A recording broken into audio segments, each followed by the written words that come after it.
నమస్కారం ప్రజలారా. మన తెలుగు రాష్ట్రాల్లో ఉన్న నీటి ప్రాజెక్టులకు సంబంధించి కృష్ణానది అదేవిధంగా గోదావరి నది రిజర్వాయర్ల నీటి సమాచారంతో ఈరోజు మీ ముందుకు రావడం అయితే జరిగిందండి. ఈ వీడియో మీకు ఉపయోగపడుతుంది అనుకుంటే స్కిప్ చేయకుండా చివరి వరకు అయితే చూసే ప్రయత్నం అయితే చేయండి. ఇంకా లేట్ చేయకుండా వీడియోలోకి అయితే వెళ్దాము. వివరాల్లోకి వెళ్ళినట్లయితే మన తెలుగు రాష్ట్రాల్లోకి నైరుతి ఋతుకోణాలు ప్రవేశించినప్పటికీ వర్షాలు లేక అల్లాడుతున్న రైతులకి ఒక చక్కటి శుభవార్త అయితే చెప్పడం అయితే జరిగిందండి. గత 4 రోజుల నుండి మహారాష్ట్ర అదేవిధంగా కర్ణాటకలో భారీ వర్షాలు అయితే కురుస్తున్నాయండి. ఈ వర్షాల వల్ల కృష్ణా బేసిన్లో భారీ వరద అయితే చేరుతుంది.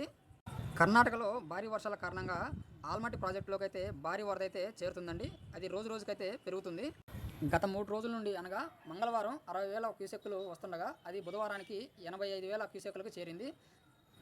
ఈ వరద గురువారానికి పెరిగి క్రమంగా 1,00,000 క్యూసెక్కులకు పైగా ప్రవాహం అయితే ప్రస్తుతం ప్రాజెక్టులోకి అయితే వస్తుందండి.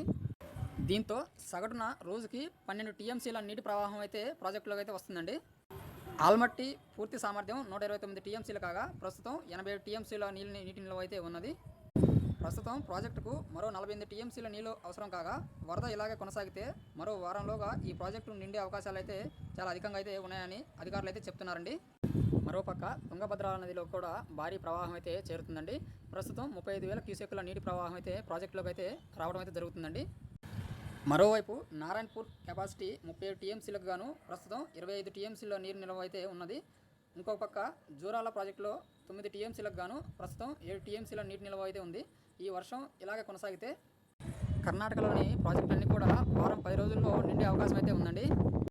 మన తెలుగు రాష్ట్రాలకు సంబంధించి శ్రీశైలం అదేవిధంగా నాగార్జున సాగర్లో ఇప్పటివరకు అయితే ఎటువంటి నీటి ప్రవాహం అయితే లేదండి. శ్రీశైలంలో పూర్తిస్థాయి నీటి మట్టం 215 టీఎంసీలకు గాను ప్రస్తుతం 36 టీఎంసీల నీటి నిల్వ అయితే ఉన్నది. అదేవిధంగా మన నాగార్జున సాగర్ ప్రాజెక్టు సంబంధించి మొత్తం 312 టీఎంసీలకు గాను ప్రస్తుతం 120 టీఎంసీల నీటి నిల్వ అయితే ప్రస్తుతం అయితే ఉందండి. ప్రస్తుతం ఆల్మట్టి డ్యాంలోకి రోజుకి సగటున 12 టీఎంసీల నీటి ప్రవాహం అయితే వచ్చి చేరడం అయితే జరుగుతుందండి. ఇదే ప్రవాహం కొనసాగితే ఒక వారంలో అయితే నిండే అవకాశం అయితే ఉంది. దాని తర్వాత ఈ నీళ్లు జూలై చివరి వరకు శ్రీశైలం మల్లన్న చెంతకు చేరే అవకాశం అయితే ఉందండి. మరోవైపు గోదావరి బేసిన్కు సంబంధించి మేడిగడ్డ మినహాయించి మరి ఏ ప్రాజెక్టులో కూడా నీటి ప్రవాహం అయితే ప్రస్తుతం కొనసాగడం లేదు. ప్రస్తుతం మేడిగడ్డలోకి 30,000 క్యూసెక్కుల నీటి ప్రవాహం అయితే వచ్చి చేరుతుంది.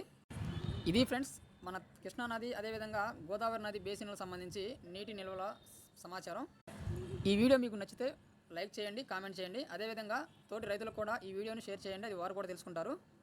ఇప్పటి వరకు మీరు మన ఛానల్ని సబ్స్క్రైబ్ చేయనట్లయితే వెంటనే సబ్స్క్రైబ్ చేసుకొని అయితే యాక్టివ్లో అయితే ఉంచుకోండి ఫ్రెండ్స్. ఇంకొక కొత్త సమాచారంతో మీ ముందుకైతే వస్తాను. అంతవరకు సెలవు. Thank you friends.